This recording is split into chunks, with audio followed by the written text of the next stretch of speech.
Halo semuanya, kali ini kita akan membahas tentang pengelolaan aset yang ada di Odoo Accounting, terutama tentang pengelolaan aset tetap.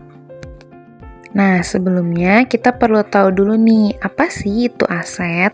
Aset adalah sumber daya yang dikuasai oleh entitas atau perusahaan sebagai hasil dari peristiwa masa lalu dan diharapkan akan memberikan manfaat ekonomi di masa depan. Atau simpelnya, aset ini adalah kekayaan milik perusahaan yang digunakan untuk kegiatan operasional. Jenis aset terbagi menjadi dua, yaitu aset lancar dan aset tidak lancar atau aset tetap.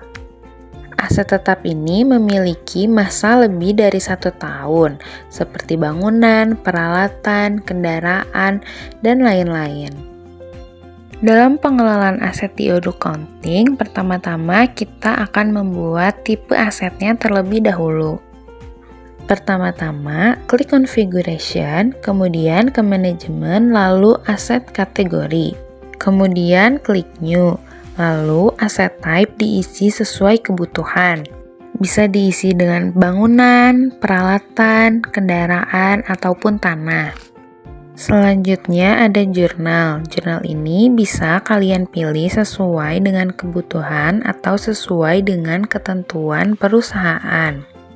Kemudian aset account disesuaikan dengan tipe aset yang dipilih. Biasanya kalau bangunan itu building atau peralatan itu equipment. Kemudian depreciation entries diisi sesuai dengan nama aset. Jadi kalau misalnya nama asetnya itu building, berarti di depreciation entries-nya itu depreciation building. Kemudian periodicity-nya, time method based on-nya ada number of entries dan ending date. Jika memilih number of entries, diisi sesuai dengan periode berapa bulan kita akan melakukan depresiasi. Nah, jika ending date diisi dengan prediksi sesuai tanggal tahun dan bulan bahwa masa aset telah habis. Namun, biasanya perusahaan menggunakan number of entries. Kemudian, one entry every diisi dengan periode penyusutannya yang disesuaikan dengan perusahaan. Kemudian, depreciation date bisa dipilih sesuai kebutuhan perusahaan.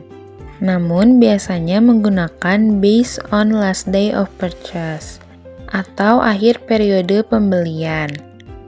Selanjutnya, depreciation method ada dua, yaitu linear dan digresif. Linear ini metode garis lurus dan digresif saldo menurun ganda. Biasanya perusahaan menggunakan metode linear atau garis lurus. Kemudian klik Save untuk menyimpannya. Setelah itu, kita akan mengisi nama aset. Caranya ke menu Accounting, kemudian ke Aset. Lalu klik New. Kemudian isi aset name dengan nama aset yang ingin kalian isi, seperti bangunan, peralatan, atau kendaraan. Kemudian aset kategori diisi sesuai dengan yang sudah diinput tadi. Kemudian date diisi dengan tanggal pembelian aset tersebut. Kemudian depreciation dates diisi sesuai dengan peraturan perusahaan.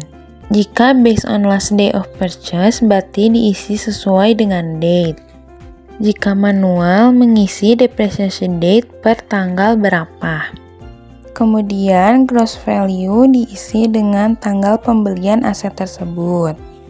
Lalu salvage value diisi dengan nominal yang tidak terdepresiasikan. Kemudian klik compute untuk menghitung aset yang sudah didepresiasikan. Kemudian nanti akan muncul aset-aset yang akan didepresiasikan di jurnalnya itu seperti apa. Jika sudah, akan muncul di item, kemudian akan menjadi draft. Jika sudah menjadi draft, kalian bisa mengklik Accounting, kemudian Journal Entries. Nanti akan muncul jurnalnya, kemudian klik Posting. Itu akan otomatis terdata aset tersebut. Nah, sudah selesai pembahasan tentang pengelolaan aset tetap di dalam Odoo Accounting. Semoga video ini bermanfaat dan terima kasih bagi yang sudah menonton.